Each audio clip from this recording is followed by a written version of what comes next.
সমস্যা আছে, এটা হলো ওই পাশে ডাস্টবিনের পাশে একটা ড্রেন আছে, এই ড্রেনটা গিয়া ওই টাওয়ারের বড় ড্রেনের সাথে মিলছে। এটা বিগত ইয়ার সময় এটা পুরাটা ঢালাই করে বন্ধ করে দেওয়া হয়েছে, যে কারণে এদিকে পানিটা কোথাও যায় না। এই ড্রেনটা দুইবার আমরা সিটি কর্পোরেশন অবজেকশন দিছি, ব্যাকও আসছে ভাঙার জন্য, কিন্তু এটা ভাঙতে দেওয়া হয় নাই। এই ড্রেনটা যদি ভাঙিয়ে দেওয়া হয় তাহলে এদিকে সমস্ত পানিটা এই দিক দিয়ে যায়, ওই টাওয়ারের গলির বড় ড্রেনের সাথে মিশা যায়। এটা যতদিন না ভাঙবে যত কিছু পানি এটা যাবে না। এই জন্য আপনারা যারা আছেন তারা সচেতন মহলকে বললা এটা ভাঙার ব্যবস্থা করেন। এটা কিন্তু সিটি কর্পোরেশনের প্ল্যানের ড্রেন আছে, বিএসআরএস দাগের ড্রেন আছে। এই ড্রেনটার শুধু কনস্ট্রাকশন যখন এটা ড্রেনের কাজ হইতেছিল তখন ওই এলাকার কিছু সিনিয়র লোকেরা এটা পুরাটা ঢালাই করে দিছে। এই ঢালাইটা শুধু ভাঙ্গা দিলে, এটা ড্রেনের ঢালাই, ড্রেন ছিল এই ড্রেনের সাথে মিশা ছিল, এই ড্রেনটা বন্ধ করে দিছে, যে কারণে পানিগুলো যায় না।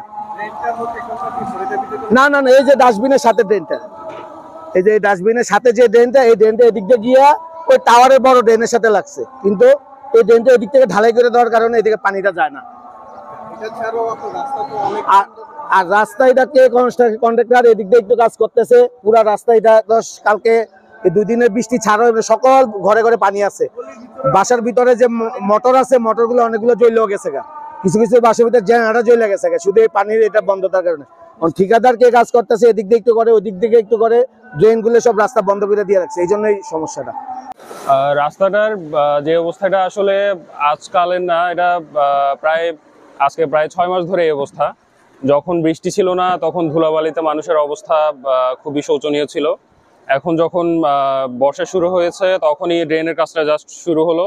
ওনারা এখানে বাদ দিয়ে রাখার কারণে দেখা যায় ড্রেনের পানিটা রাস্তায় এসে পড়ে, যার কারণে এদিকে কয়েকটা স্কুল আছে বড় বড়, ছাত্রছাত্রীদের যাওয়ার সমস্যা, যাদের ব্যবসা বাণিজ্য আছে তাদেরও যাতায়াতের সমস্যা, বিশেষ করে যারা চাকরিজীবী তাদের খুবই অসুবিধা হচ্ছে। আর আমাদের প্রতিদিন চলাচলে তো আপনারা দেখতেই পাচ্ছেন রাস্তা কোনো চলার মতো না। এদিক দিয়ে ড্রেনের পানি এসে রাস্তায় মিশছে, কি ধরনের পানি, সুয়ারেজের পানি মানুষের চর্মরোগ বাড়াচ্ছে, বা এই যে ছোঁয়াচে রোগগুলো বাড়াচ্ছে।